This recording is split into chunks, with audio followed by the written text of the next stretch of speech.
नमस्कार दोस्तों, स्वागत है आपका हमारे इस चैनल पर। 9 अगस्त की सुबह आरजीकर मेडिकल हॉस्पिटल में एक लाश मिलती है। भयावह लाश उसे देखकर हर किसी का रूह कांप गया। अब सवाल उठ रहे हैं कि क्या एक व्यक्ति इतनी बड़ी घटना को अंजाम दिया? क्या केवल संजय रॉय ही गुनहगार है? दावा किया जा रहा है कि तमाम लोग उसमें मौजूद थे। संदीप घोष ने यह सब करवाया है और 4 डॉक्टर्स की एक थ्योरी सामने आ रही है। उन्होंने मिलकर अभया की हत्या की, फिर संजय रॉय के लिए छोड़ दिया सेमिनार हॉल में, कहा कि जाओ तुम्हारे लिए कुछ छोड़ रखा है। इन्हीं सब चीजों के बारे में आज हम जानेंगे इस वीडियो में, तो आप बने रहिए इस वीडियो में अंत तक हमारे साथ। और आपकी क्या राय है कमेंट में जरूर बताइए, और साथ ही justice for Kolkata lady doctor लिखना ना भूलें।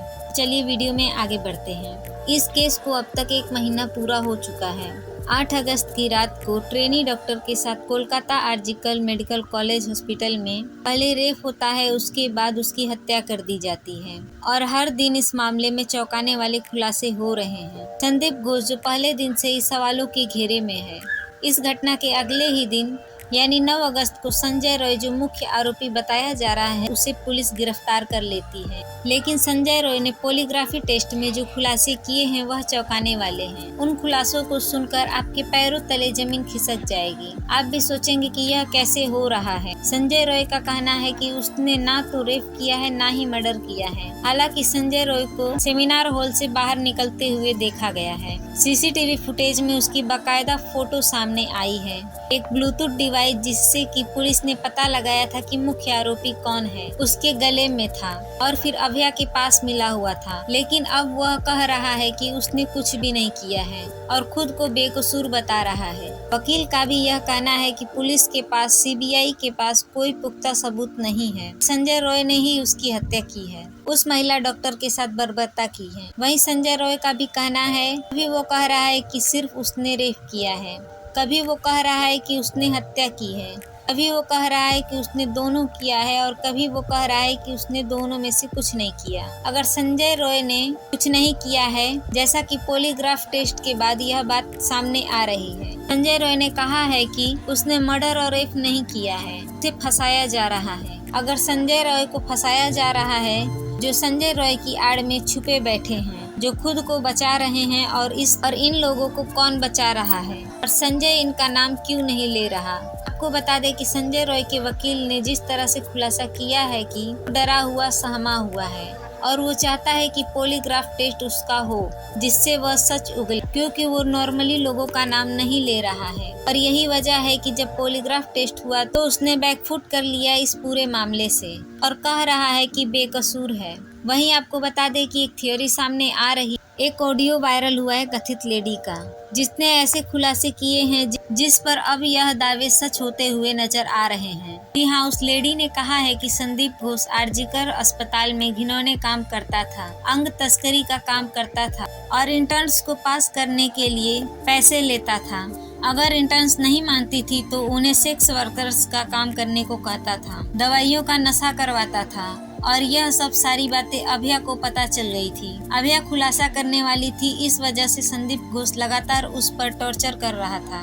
36 घंटे की ड्यूटी करवाई जा रही थी, तब भी उसके हौसले को नहीं रोक पाए। तो फिर एक तारीख चुनी गई थी, 9 अगस्त की तारीख, और इसमें इस कथित ऑडियो की इसमें 4 डॉक्टर शामिल हैं, जिसमें एक महिला डॉक्टर शामिल है जो अभया की दोस्त बताई जा रही है। और यही महिला अभया को लेकर जाती है सेमिनार हॉल में और फिर उसके हाथों को दबाए हुए पकड़ी होती है। और फिर यह 4 जो और अन्य डॉक्टर्स थे उसके सिर पर मारते हैं, उसके सिर को दीवार से सटा देते हैं। चीखती रहती है, चिल्लाती रहती है अभया, और उसे तब तक मारते हैं जब तक वह अधमरी नहीं हो जाती। उसके चेहरे से खून निकल रहा था, उसके आंखों को फोड़ दिया गया था, चश्मे उसके टूट गए थे, प्राइवेट पार्ट उसके लथपथ था। और जब यह बाहर निकलते हैं तो संजय रॉय, जो कि वहाँ फेमस था कि वो विमेनाइजर है, लड़कियों का शौकीन है, अक्सर रेड लाइट जाया करता था, उस दिन भी वो रेड लाइट गया था, लेकिन उसने किसी से शारीरिक संबंध नहीं बनाए। अपने दोस्त के साथ गया था, लेकिन फिर वो वापस अस्पताल में आता है, शराब पीता है। और जब यही डॉक्टर उसे देखते हैं, संजय रॉय को कहते हैं कि जाओ सेमिनार हॉल में, हमने तुम्हारे लिए कुछ छोड़ रखा है। और फिर संजय रॉय जाता है और फिर अधमरी अभया के साथ बर्बरता करता है। और इस पूरे खुलासे में यह कथित ऑडियो है यह खुलासा सच होते हुए साबित हो रहा है, क्योंकि एक जूनियर डॉक्टर की तलाश कर रही है सीबीआई। जी हाँ, बाथरूम को तोड़ा गया जो कि सेमिनार हॉल के बगल में था। संदीप घोष ने रिनोवेशन के नाम पर उस बाथरूम को तोड़वा दिया था। उसी बाथरूम में जूनियर डॉक्टर अपने आप को नहाने गए थे कि खून के धब्बे उनके कपड़ों में लगे हुए थे। उसे जो बाथरूम की आड़ में जिसे मिटाया गया।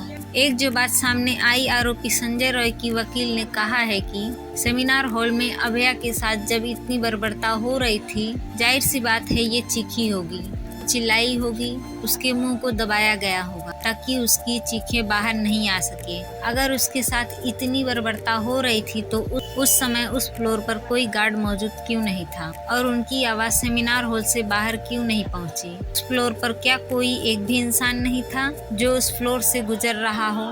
यह पूरी प्लानिंग के साथ की गई, पर की गई तो कौन वो लोग थे? अगर संदीप घोष की बात की जाए तो संदीप घोष पर पहले दिन से ही सवाल उठ रहे हैं। वो सवालों के घेरे में है। संदीप घोष को लेकर जो सीबीआई ने कोर्ट में जो चीजें पेश की हैं, उसमें यह बताया गया है कि संदीप घोष करप्शन के मामले में इन्वॉल्व था। वह धांधली करता था, वह अपने लोगों को कॉन्ट्रैक्ट देता था और जो उसकी बात नहीं मानते थे उसके लिए वह मुश्किलें खड़ी करता था।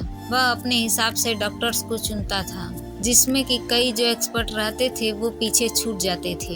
यानी कि कोलकाता आरजीकर मेडिकल कॉलेज में संदीप घोष मनमाने ढंग से अपनी चीजें चला रहा था। यह बात सीबीआई ने प्रूफ की है और यह बात कोर्ट में सीबीआई ने रखी है और उसके पुराने सहयोगी भी संदीप घोष पर अभी लगातार यह कह रहे हैं कि जो पोस्टमार्टम रिपोर्ट हुई है उसे भी संदीप घोष के लोगों ने ही रिपोर्ट तैयार की है और बताया जा रहा है कि खाने में कुछ मिलाया गया था। लेकिन ये डिनर की बात ये थी कि उन्होंने ऑनलाइन फूड डिलीवरी मंगवाई थी। वो खाना बाहर से उन्होंने मंगवाया था जो कि अली अख्तर ने लगाए हैं। ये पुराने सहयोगी हैं संदीप घोष के, लेकिन अब उनके अगेंस्ट में उतर आए हैं। उन्होंने दावा किया है कि जो पोस्टमार्टम रिपोर्ट है वह गलत तरीके से बनाई गई है, इसमें कुछ गड़बड़ी है। संदीप घोष के ही लोगों ने इसे तैयार किया है। अंतिम संस्कार करने में बहुत जल्दीबाजी की गई, एफआईआर बहुत लेट की गई, माँ बाप को 3 घंटे का इंतजार करवाया गया और बहुत लंबे इंतजार के बाद माँ बाप खुद देखते हैं अपनी लाडली बेटी को तो वह कहते हैं कि हमारी बेटी के साथ बर्बरता हुई है और एक व्यक्ति ने ऐसा नहीं किया है, तमाम लोग इसमें शामिल है। यह बात भी सामने आई है कि पीड़िता के माता पिता ने यह पुलिस पर आरोप लगाया है कि पहले तो उन्हें लेट से कॉल किया गया, उसके बाद जब वह पहुंची तो उनकी बेटी को उन्हें देखने के लिए नहीं दिया जाता है। पोस्टमार्टम की आड़ में उनकी बेटी को नहीं देखने दिया जाता है और फिर कहते हैं कि हम आपको आपकी बेटी को देखने देंगे, आप पैसे ले लीजिए और इस केस को रफा दफा कर दीजिए। मतलब पहले दिन से ही पुलिस जो इस केस को दबाना चाहती थी, ऐसा पीड़िता के माता पिता ने आरोप कोलकाता पुलिस पर लगाया है। कोलकाता पुलिस सवालों के घेरे में पहले दिन से ही है। 45 सेकंड का भी एक वीडियो वायरल हुआ है उस सेमिनार हॉल का जहां पर तमाम लोग मौजूद थे। कोर्ट ये सवाल पूछ रहा है कि इतने लोग उस क्राइम सीन पर क्या कर रहे थे, सीन ऑफ क्राइम को प्रोटेक्ट क्यों नहीं किया गया। तो इसमें तमाम थ्योरी जो है वो लगभग 1 महीने से सामने आ रही है।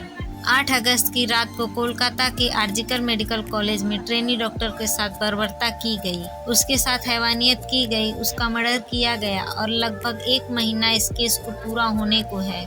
लेकिन अब तक कुछ भी सीबीआई के हाथ वैसा नहीं लगा है जिसमें कि मुख्य आरोपी को सजा मिल सके। कौन है वो लोग, इसका पता लगाना अभी भी बाकी है। कहीं ना कहीं हर तरफ से यही सवाल उठ रहा है कि क्या इस केस को दबाया जा रहा है। फिलहाल सीबीआई की जांच चल रही है। लगातार हर कोई इसी इंतजार में है कि इंसाफ मिलेगा या नहीं।